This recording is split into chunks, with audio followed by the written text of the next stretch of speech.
Most professionals believe that they are high performers.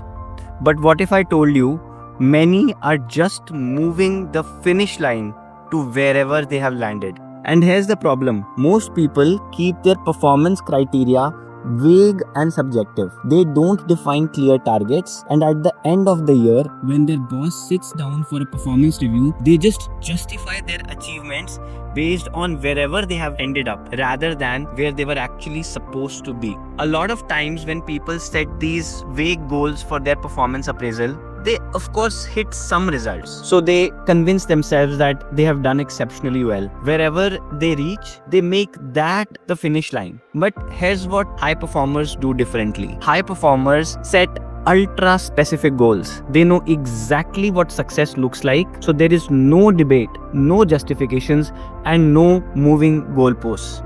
They know exactly when they are going to succeed, and they know exactly when they fail. Think about it. If two employees are aiming to increase sales in their organization, one defines their goal as grow revenue by 20% in quarter 3, while the other one just says, I'll do better than the last year. Now, when the review time comes, who do you think will have a clear evidence of high performance? This is exactly the reason why most people think they are high performers, but in reality, they are not. They mistake movement for progress and effort for achievement. So here's what you need to do. Define your finish line before you start the race. Make sure your targets are crystal clear, because in the end, performance isn't about justifying where you ended up, but it's about proving you got where you said you would. If this message hits home for you, drop a like and tell me in the comments below what are some of the targets that you have set for yourself for this year.